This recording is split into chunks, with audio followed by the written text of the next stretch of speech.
Hi, my name is Scott Kelly. I'm going to be covering intellectual developmental disability or disorder, IDD for short.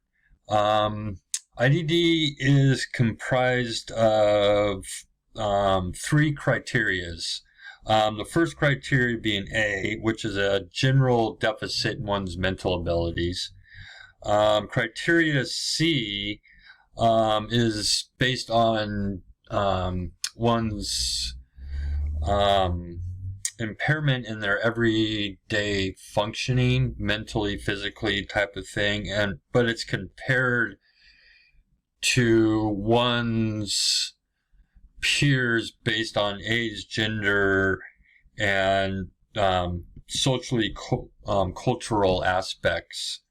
The third one, criteria C, which I think is probably the most interesting, is to be officially diagnosed. The onset of IDD has to occur during one's developmental period in life, which is primarily, you got from the child to an adolescence, but it usually, and it does require it to happen way before adulthood in general.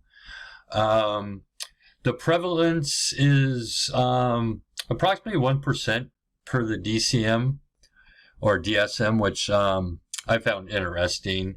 And when it comes to the severity of IDD, when it reaches the severe level, it's only approximately 6 out of 1,000 people in the general population, which breaks down to a 0.006%. So it's not very prevalent in the general population.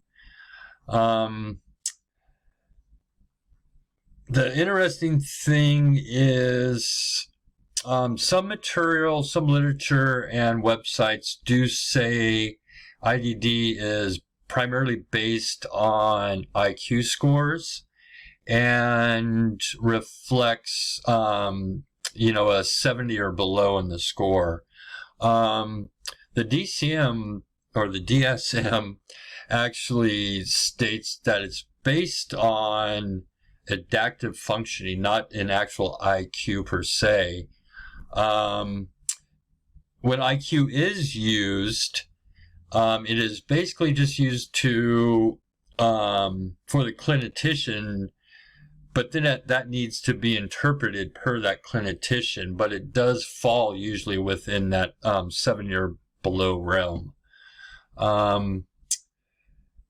There are several IDDs broken down into two functioning levels, basically intellectual and adaptive.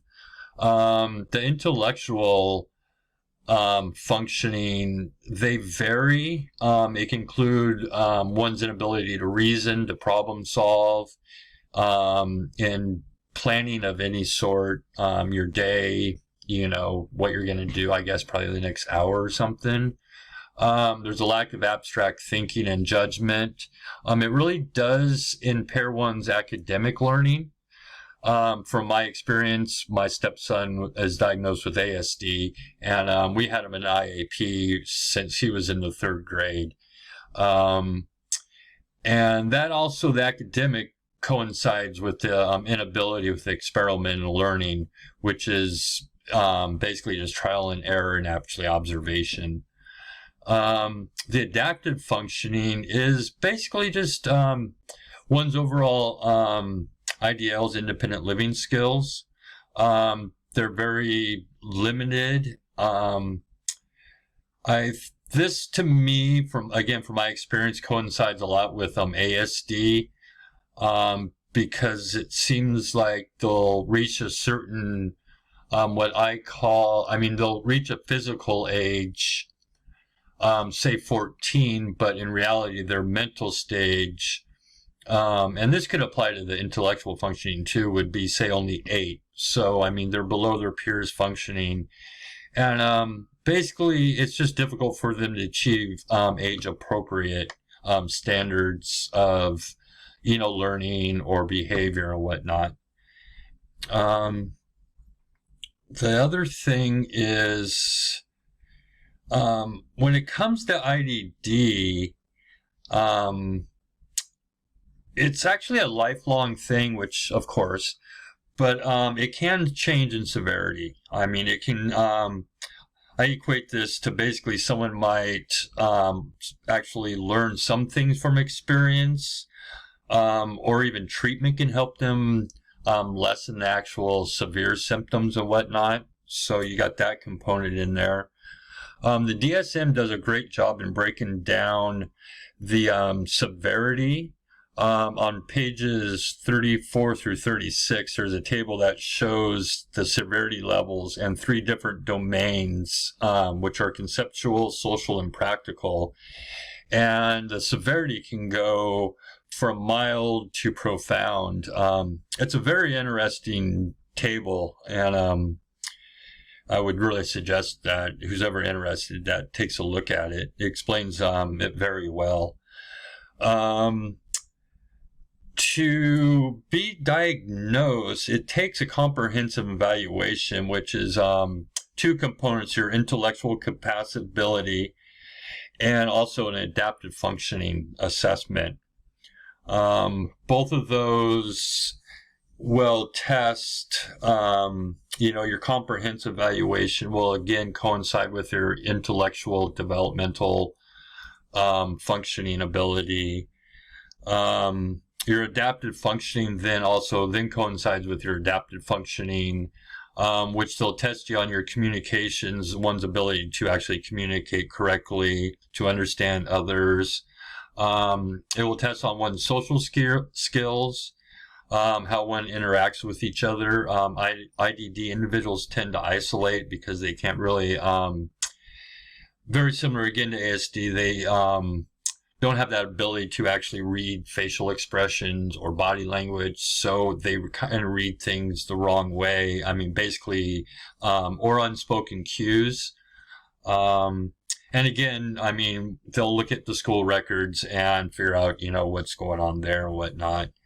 On a comorbid basis, it usually is comorbid with other disorders such as ADD, depressive disorders,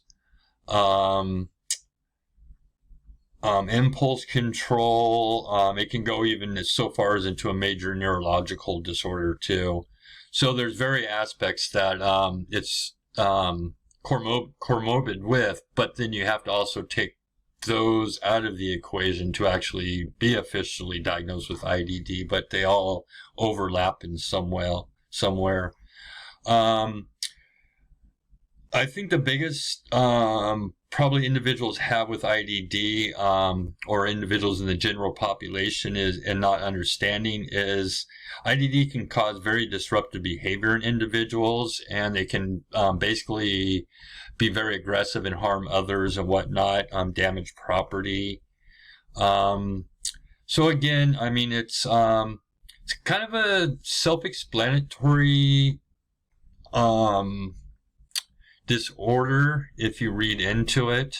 I've got experience on it from an ASD level. From my readings, it seems to be somewhat very similar, but then one can take precedence over the others, even though there's overlapping symptoms.